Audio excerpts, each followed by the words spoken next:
Hi ಎಲ್ರಿಗೂ ನಮಸ್ಕಾರ. ಹೇಗಿದ್ದೀರಾ? ಎಲ್ಲರೂ ಆರಾಮಾಗಿದ್ದೀರಿ ಅಲ್ವಾ?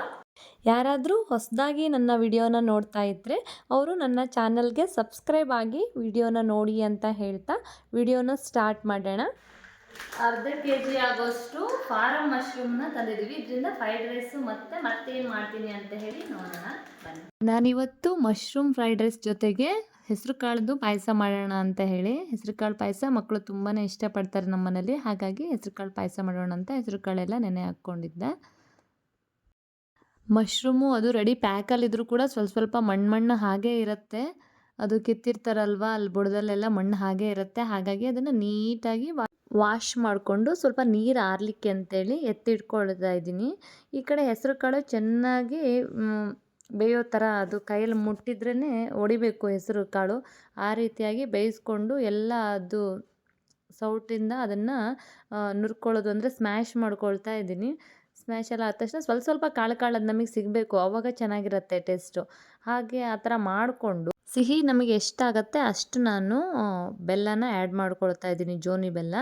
ಒಂದು ಸರಿ ಬಾಯ್ಲಾಗೋಕ್ಕೆ ಬಿಟ್ಬಿಟ್ಟು ಈ ಕಡೆ ಒಂದು 4 ಟೇಬಲ್ ಸ್ಪೂನ್ ಆಯಿಲ್ ಹಾಕ್ಕೊಂಡು ಈ ರೀತಿಯಾಗಿ ಕ್ಯಾರೆಟನ್ನು ಸ್ಲೈಸಾಗಿ ನೋಡೋದಕ್ಕೆ ಕ್ಯೂಟಾಗಿ ಕಟ್ ಮಾಡಿ ಇಟ್ಕೊಂಡಿದ್ದೆ. ಆಮೇಲೆ ಮಶ್ರೂಮ್ಗಳನ್ನು ಅಷ್ಟು ನೀರೆಲ್ಲ ಆರಿದೆ, ಮಶ್ರೂಮ್ನ ಹಾಕ್ಕೊಳ್ತಾ ಇದ್ದೀನಿ. ಹಾಗೆ ಫ್ರೆಂಚ್ ಬೀನ್ಸ್ ಅದನ್ನು ಕೂಡ ಚಿಕ್ಕದಾಗಿ ಕಟ್ ಮಾಡಿ ಇಟ್ಕೊಂಡಿದ್ದೆ. ಹಾಗೆ ಎಲೆಕೋಸು ಇರುತ್ತಲ್ವ, ಅದನ್ನು ಕಟ್ ಮಾಡಿ ಇಟ್ಕೊಂಡು ಅದೆಲ್ಲ ಹಾಕಿ ಸ್ವಲ್ಪ ಅರ್ಶಿನದ ಪೌಡರ್ನೆಲ್ಲ ಹಾಕಿ ನೀಟಾಗಿ ಸ್ವಲ್ಪ ಫ್ರೈ ಮಾಡ್ಕೊಳ್ತಾ ಇದ್ದೀನಿ. ನೀಟಾಗಿ ಎಲ್ಲ ಅದರದ್ದು ಹಸಿ ಸ್ಮೆಲ್ಲು ಎಲ್ಲ ಹೋಗೋ ಥರ ಖಾರದ ಪುಡಿ ಹಾಗೆ ಉಪ್ಪು ಮತ್ತು ಅರಿಶಿನ ಅದೆಲ್ಲ ನೀಟಾಗಿ ಹೊಂದ್ಕೊಳ್ಳೋ ಹಾಗೆ ನೀಟಾಗಿ ಸ್ವಲ್ಪ ಒಂದು 70% ಕುಕ್ ಮಾಡ್ಕೊಳ್ತಾ ಇದ್ದೀನಿ. ಚೆನ್ನಾಗಿರತ್ತಲ್ವ, ಆ ರೀತಿಯಾಗಿ ಚಿಕ್ಕ ಉರಿ ಇಟ್ಕೊಂಡು ಒಂದು ಕಡೆ ಈ ಥರ ಫ್ರೈ ಮಾಡ್ಕೊಳ್ತಾ ಇದ್ದೀನಿ.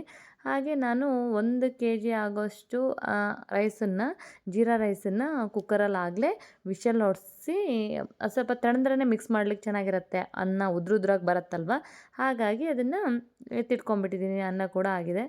ಇದು ನಮಗೆ ಸ್ಪೈಸಿ ಎಷ್ಟು ಬೇಕು, ನಾನು ಸ್ವಲ್ಪ ಇಲ್ಲಿ ನೆಕ್ಸ್ಟ್ ಮಸಾಲೆಯಲ್ಲಿ ಚಿಲ್ಲಿ ಸಾಸನ್ನು ಯೂಸ್ ಮಾಡ್ತಾಯಿದ್ದೀನಿ. ಹಾಗಾಗಿ ಸ್ವಲ್ಪ ಖಾರದ ಪುಡಿ ಹಾಕ್ಕೊಳ್ತಾ ಇರೋದು. ಈ ಕಡೆ ನೋಡಿ ಪಾಯಸನೂ ಒಂದು ಸಾರಿ ಎಲ್ಲ ಉಗಿ ಬಂದು ಮುಗೀತು. ಹಾಗಾಗಿ ಇದಕ್ಕೆ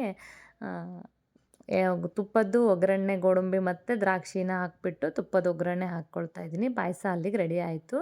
ಇದು ನಾವೆಲ್ಲ ವೆಜಿಟೇಬಲ್ಸು ಮತ್ತು ಮಶ್ರೂಮ್ ಕೂಡ ಫ್ರೈ ಆಯಿತು. ಮತ್ತೆ 2 ಟೇಬಲ್ ಸ್ಪೂನ್ ಆಯಿಲ್ ಹಾಕ್ಕೊಂಡು ಸ್ವಲ್ಪ ಎಣ್ಣೆ ಎಲ್ಲ ಚೆನ್ನಾಗಿ ಕಾದ್ಮೇಲೆ ಜೀರಿಗೆನ ನೀಟಾಗಿ ಫ್ರೈ ಮಾಡ್ಕೊಳ್ತಾ ಇದ್ದೀನಿ. ಅದು ಚಟಪಟ ಅಂತ ಸಿಡಿದ ಮೇಲೆ ಸ್ವಲ್ಪ ಪೆಪ್ಪರ್ ಪೌಡು ಮತ್ತು ಕರಿಬೇವಿಂದು ಲೀವ್ಸ್ ಇರುತ್ತಲ್ವ ಅದು, ಮತ್ತು ರೆಡಿ ಈ ಥರ ಫ್ರೈಡ್ ರೈಸ್ ಮಸಾಲ ಸಿಗುತ್ತೆ, ಅದನ್ನು ನಾನು 1 ಪ್ಯಾಕ್ ಆಗೋಷ್ಟು ಯೂಸ್ ಮಾಡ್ಕೊಳ್ತಾ ಇದ್ದೀನಿ. ಆಮೇಲೆ ಗರಂ ಮಸಾಲ, ಸ್ವಲ್ಪ ಸೋಯಾ ಸಾಸ್, ಶುಂಠಿ ಬೆಳ್ಳುಳ್ಳಿ ಪೇಸ್ಟು ಹಾಕ್ಕೊಂಡು ನೀಟಾಗಿ ಫ್ರೈ ಮಾಡ್ಕೋಬೇಕು.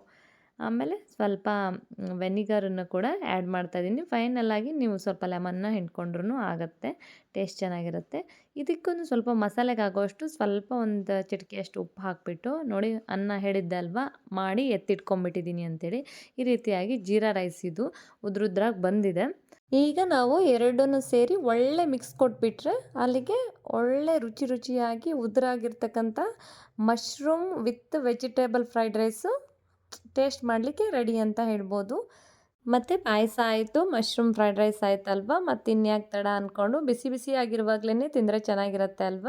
ಹಾಗಾಗಿ ಎಲ್ಲ ತಟ್ಟೆಗೂ ಈ ರೀತಿ ಚಿಕ್ಕ ಚಿಕ್ಕದಾಗಿ ಯಾರಿಗೆ ಇಷ್ಟ ಇರುತ್ತೋ ಅವರಿಗೆಲ್ಲ ಈ ರೀತಿ ಆನಿಯನ್ನ ಚಿಕ್ಕದಾಗಿ ಕಟ್ ಮಾಡಿಕೊಂಡು ಮಕ್ಕಳು ಕೂಡ ಮಿಕ್ಸ್ ಮಾಡ್ಕೊಂಡು ತಿಂದರು. ಎಲ್ಲರೂ ಇಷ್ಟಪಟ್ಟು, ಅಪ್ಪ ಕೂಡ ಬಂದಿದ್ದರು. ಎಲ್ಲರೂ ಟೇಸ್ಟ್ ಮಾಡಿದ್ವಿ, ತುಂಬಾ ಚೆನ್ನಾಗಿತ್ತು. ಓಕೆ, ನಾನು ಈ ವಿಡಿಯೋನ ಇಲ್ಲಿಗೆ ಎಂಡ್ ಮಾಡ್ತಾ ಇದ್ದೀನಿ.